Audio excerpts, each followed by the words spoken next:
बहुत अहम मुलाकात जो है वो इंडिया के प्राइम मिनिस्टर नरेंद्र मोदी की पोप फ्रांसिस से मुलाकात हुई और ये भी बहुत अहम बात कही जा रही है कि जब हम मुकाबला करते हैं इंडिया और पाकिस्तान का, तो इंडिया कहाँ है और पाकिस्तान कहाँ है। जाहिर है कि इंडिया ये सब कुछ हासिल करने की कोशिश कर रहा है और करेगा, और पाकिस्तान इस वक्त हम कहाँ पर हैं। हम ये हैं कि हमने टीएलपी को आगे बढ़ने से कैसे रोकना है। हमने जो है ये इसको एक मिलिटेंट ग्रुप करा। आज वजीर आजम एक वफद से मुलाकात कर रहे हैं, उलमा के वफद से, और बेसिकली तरले कर रहे हैं कि सानू माफी दे दो, साडे को जान छुड़ा लो, साड़ी जान छाड़ दो। और वो जो टीएलपी वाले वो नहीं मान रहे।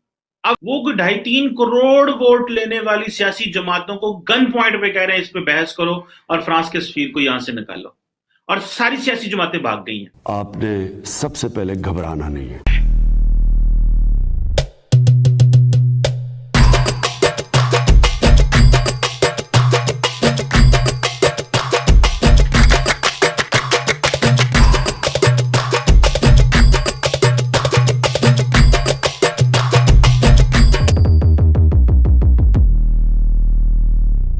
मोदी जी G20 समिट में जाए और पाकिस्तान से धुआं ना निकले, ऐसा तो हो ही नहीं सकता मेरे भाई, ये बिल्कुल नहीं हो सकता। जैसे मोदी जी वहाँ पहुँचे और जो मोदी जी को सम्मान मिला और जो वहाँ पे उनका आदर सत्कार हुआ, जिस तरीका का रेस्पॉन्स उनको मिल रहा है, उसको लेकर पाकिस्तान मीडिया पूरी तरीके से जली भुनी बैठी है, क्योंकि उनको ऐसा लगता है कि मोदी को इतनी इज्जत मिल रही है और हमारे देश को कटोरा खान को कोई पूछता भी नहीं है। तो ये न्यूज़ बड़ी मज़ेदार होने वाली है, आप देखिए, आपका भाई मिलेगा आखिरी में।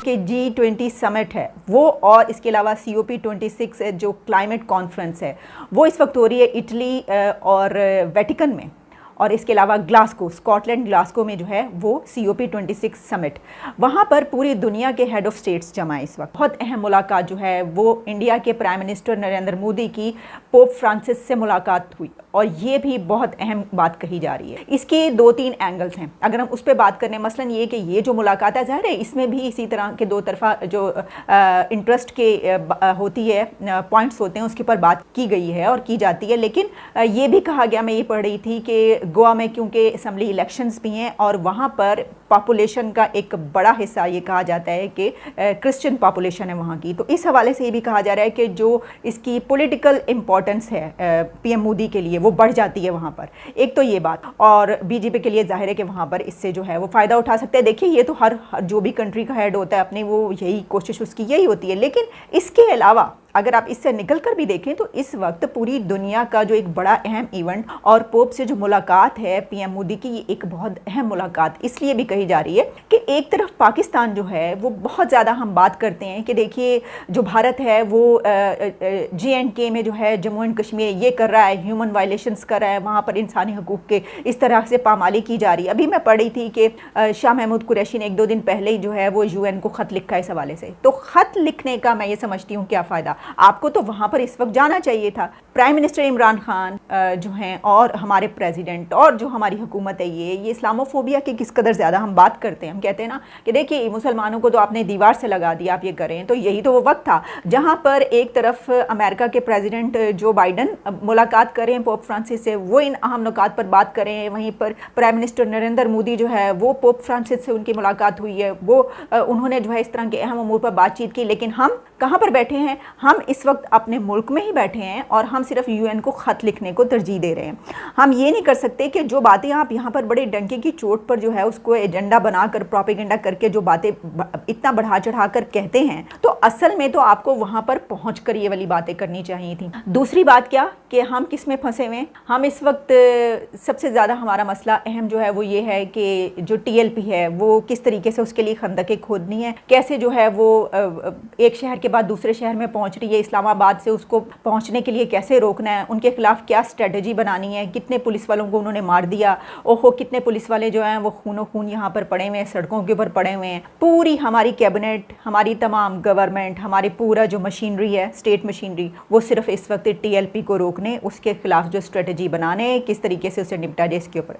इससे हम अंदाज़ा कर सकते हैं कि जब हम मुकाबला करते हैं इंडिया और पाकिस्तान का, तो इंडिया कहाँ है और पाकिस्तान कहाँ हैं कि इंडिया के पीएम की मुलाकात हो रही है पोप फ्रांसिस से, वो वहाँ पर हिस्सा ले रहे हैं, वो उस समिट का हिस्सा हैं, क्लाइमेट समिट जो COP26 बहुत अहम की जा रही है ग्लासगो में। वहाँ पर स्पीचेस हो रही हैं, वहाँ पर तकारीर हो रही हैं, वहाँ पर अपने अपने मुल्क का जो एजेंडा है वो पेश किया जा रहा है, अपने अपने मुल्क की जो स्ट्रेटजीज हैं वो आगे बढ़ाई जा रही हैं, अपने अपने मफादात हासिल करने की कोशिश की जा रही है। जाहिर है कि इंडिया ये सब कुछ हासिल करने की कोशिश कर रहा है और करेगा। और पाकिस्तान इस वक्त हम कहाँ पर हैं? हम ये हैं कि हमने TLP को आगे बढ़ने से कैसे रोकना है, हमने जो है ये इसको एक मिलिटेंट ग्रुप करार देना है, या हमने फिर कुछ दिन के बाद इसको कहना है। अब मैं देख रही थी कि शेख रशीद साहब के 5, 6, 7, 8, 10 एक ही तरह के जो है ना, यानी एक सेकंड में वो ये कहते हैं कि वो एक मिलिटेंट ग्रुप है, फिर थोड़ी देर के बाद वो ये कहते हैं कि क्या करें, हमने निपटना भी तो है, फिर थोड़ी देर के बाद कहते हैं कि हम इनके ऊपर तशद्दुद करेंगे, और फिर थोड़ी देर के बाद ये कहते हैं कि रियासत की जो रिट है उसको जो चैलेंज करेगा वो हम किसी की सूरत नहीं होने देंगे। ये सब चीज़ें जो है ना बिल्कुल एक साथ हो रही हैं, और इससे पता चल रहा है कि हम किस किस्म के उसमें जो हैं वो गुम हो चुके हैं, और हमारी प्रायोरिटीज़ क्या है दुनिया में, दुनिया हमें क्यों सीरियस लेगी। सोचने की बात ही है ना। देखें, जहाँ मैंने आपको ये बात बताई कि पूरी दुनिया के ऐसे ऐसे लीडर्स वहाँ पर मौजूद हैं। अच्छा, जो बिलियनरी सुनामी है वो तो पाकिस्तान ने लगाया, और पाकिस्तान इसको बहुत ज़्यादा अपने जो है वो प्राइम मिनिस्टर इमरान खान की हुकूमत जो अपने बड़े दिल से लगा के रखती है। लेकिन जब क्लाइमेट की कोई ऐसी बात होती है और कोई कॉन्फ्रेंस होती है तो उस वक्त दुनिया जो है वो पाकिस्तान को भूल जाती है। अब इतनी अहम कॉन्फ्रेंस जो है उसमें पाकिस्तान का तो हर सूरत, पूरी दुनिया में कोई भी ऐसी कॉन्फ्रेंस हो तो उसमें नाम होना चाहिए, क्योंकि बिलियनरी आपने लगाया, लेकिन ऐसा नहीं है। और फिर ये भी कि जो प्राइम मिनिस्टर इमरान खान है वो जब ये कहते हैं ना कि उनको होना ये चाहिए था कि वहाँ पर जो प्रेसिडेंट बाइडन है तो इमरान खान साहब पहुँचते और आंखों में आंखें डालकर बात करें, आंख में आंख डाल के बात करें, और प्रेसिडेंट बाइडन से ही कहें कि देखिए हम आपके इतने स्ट्रॉन्ग लाए, आप जो हैं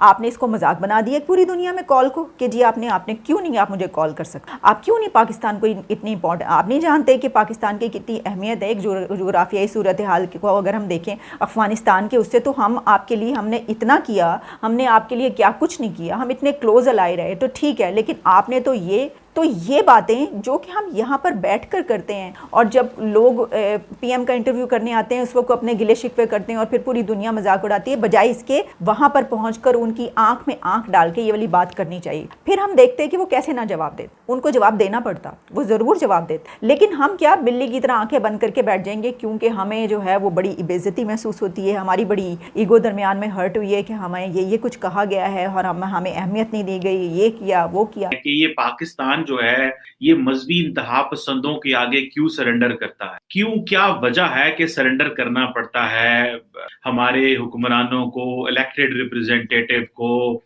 जिसका दिल करे मजहब के नाम पे किसी को कत्ल कर दे, किसी को गोली मार दे, किसी चौक चौराहे में आके बैठ जाए और कहे कि मैं इस्लाम को नफाज करना चाहता हूँ, पीछे हट जाओ वरना तुम जो है वो काफिर हो जाओगे। और हर बंदे को, मजे की बात यह है कि पाकिस्तान में हर ओहदे के शख्स को हर रोज ये बताना पड़ता है कि मैं बहुत अच्छा मुसलमान, और चंद एक हैंडफुल ऑफ एक्सट्रीमिस्ट मजहबी इंतहा पसंद वो ये कहते हैं कि आप हमें सबूत दें कि आप अच्छे मुसलमान हैं। और क्या सियासतदान, क्या बाकी लोग जो हैं वो सारे तबके, पाकिस्तान के मुआशरे के सारे तबके हर रोज अपने अच्छे मुसलमान होने के सबूत देते रहते हैं और सर्टिफिकेट लेते रहते हैं अवाम से। ये है क्या बेसिकली, ये क्यों एक्सट्रीमिस्ट है? देखिए, पाकिस्तान को पिछले 20 सालों में अगर एक्टिवली देखा जाए, उससे भी पहले चले जाएं, वैसे तो पहले दिन से चले जाएं, 1947 पे चले जाएं, तो जिस तरह पाकिस्तान का कानून ना बन सका, या फिर 1949 ऑब्जेक्टिव रेजोल्यूशन, वो एक माजी की हिस्ट्री है, मैं उस पर नहीं जाना चाहता। लेकिन एक चीज तो है कि जो मजहबी लोग थे उन्होंने हमेशा गन पॉइंट पे हर चीज करवाई है, इसमें गन पॉइंट। और इस मुल्क में सियासतदानों का नाबालिग होना, उनके छोटे छोटे गोल्स की वजह से रियासत अपनी डायरेक्शन एस्टैब्लिश नहीं कर सकती। देखें, हाल ही में अगर आप पिछले 20-15 साल, 10 सालों में ज्यादा आ जाए ना, 20 दहशतगर्दी की जंग में ना जाएं, आप पिछले 12-13 साल की जंग ले लें, पाकिस्तान ने एक काम जरूर की और वो है टेररिस्ट से लड़ना। और रियासत लड़ी, फौज लड़ी, लॉ एनफोर्समेंट लड़ी। जो बड़ा मसला है, जो पाकिस्तान के हर घर में हर बंदे से के साथ है, हर मोहल्ले, हर गली, हर शहर, हर दफ्तर, हर जगह मौजूद है, वो है इंतहा पसंदी, एक्सट्रीमिज्म। उसका क्या सोल्यूशन है? उसका क्या कोई सोल्यूशन है? किसी लेवल पे प्लानिंग है या कि वो नहीं है? ये एक सवाल है ना। आज आपको बता दूं कि वजीर आजम इमरान खान जो है वो उलमा के एक वफद से मुलाकात कर रहे हैं। ये जो सवाल है एक्सट्रीमिज्म का, ठीक है जी। आज वजीर आजम एक वफद से मुलाकात कर रहे हैं, उलमा के वफद से, और बेसिकली तरले कर रहे हैं कि सानू माफी दे दो, साडे कोल जान छुड़ा लो, साडी जान छाड़ दो। और वो जो टीएलपी वाले वो नहीं मान रहे। अब कहते क्या हैं, वो क्या कहते हैं टीएलपी वाले, मैंने कहीं से थोड़ी बहुत इंफॉर्मेशन कलेक्ट करने की कोशिश की। वो ये कहते हैं टीएलपी वाले कि जो रेजोल्यूशन आपने पार्लियामेंट में दिया है, नेशनल असेंबली में लेके आए, पार्लियामेंट में ले, उस रेजोल्यूशन के ऊपर बहस करो। यानी कि आप देखें कि 2.25 करोड़ वोट लेने वाली जमात को 10,000 बंदों ने गन पॉइंट पे कह रहे हैं कि इस रेजोल्यूशन पे बहस। 10,000 बंदा 8,000, 7,000, 20,000, 25,000 कर लो, लाख कर लो, 5 लाख कर लो, और वो फोर्स कर रहा है 2.25 करोड़ वोट लेने वाली जमात, और जिसको इसके अलावा पीएमएलएन भी डाल लें, पीपल्स पार्टी भी डाल लें और मजहबी जमातें भी डाल लें, वो 2.5-3 करोड़ वोट लेने वाली सियासी जमातों को गन पॉइंट पे कह रहे हैं इस पे बहस करो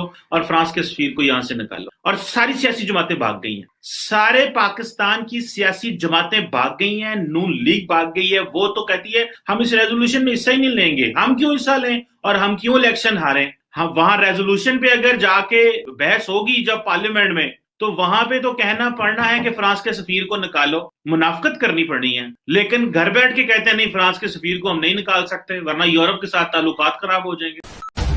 बोलने दे, तकलीफ हुआ है बेचारे को, बोल। मोदी जी जैसे ही रोम गए तुम्हारी तशरीफ से आग निकलने लगी। इसकी कोई दवा नहीं है। मैं एक अचूक उपाय बताता हूँ तुम्हें क्या करना है। तुम एक बर्फ़ की सिल्ली लो और उसके ऊपर बैठ जाओ ताकि तुम्हें आराम मिल सके। इस बीमारी की कोई दवा नहीं है, तुम इसे ठीक नहीं कर पाओगे। लेकिन हाँ, अगर बर्फ़ की सिल्ली पे बैठोगे तो तुम्हें शांति अनुभव होगा, मज़ा आएगा। किस चीज़ पे बैठा हूँ, वो जलन थोड़ी सी कम हो जाएगी। अब देखो तुम्हारा प्रधानमंत्री क्या कर रहा है, जहाँ भी जाता भाई एक कटोरा अपने साथ में लेते जाता है ताकि उस कटोरे में अपने देश के लिए कुछ न कुछ मांग के लाए। पाकिस्तान में जितने भी प्रधानमंत्री हैं सबकी वही स्थिति है। ऐसा नहीं है जो कोई नया आया है तो कुछ बदला है, बस वैसे जैसे का तैसे चल रहा है, उसमें नया कुछ नहीं बदला है। अब देखो मोदी जी रोम गए, तुम्हारी रोम जाने भर से फटी हुई है कि वहाँ पर क्या होगा, हमारे पल्ले कुछ पड़ेगा या नहीं। क्योंकि तुम्हें भी पता है वो तुम्हारे अब्बा जान हैं और हमेशा रहेंगे, और भारत तुम्हारा हमेशा से अब्बा रहा है और आगे भी अब्बा ही रहेगा। तुम चाहे जितनी कोशिशें कर लो, इस देश का तुम कुछ नहीं उखाड़ पाओगे, न आज न कभी भी। इंडियन मीडिया से ज़्यादा कवरेज तो तुम लोग मोदी जी को कर रहे हो, जितना इंडियन मीडिया कवरेज नहीं करती है। मोदी जी रोम गए या इटली गए या कहीं भी जा रहे हो, तुम लोग को ज़्यादा ध्यान रहता है। अपने नियाजी की चिंता करो भाई, तुम लोग अपना देश देखो। हमारे देश में क्या चल रहा है वो हम लोग खुद देख लेंगे, बस तुम्हें क्या करना, अपना देश, अपने लोगों को देखो। बाकी भारत की चिंता छोड़ दो, उसके लिए मोदी जी हैं, वो देख लेंगे।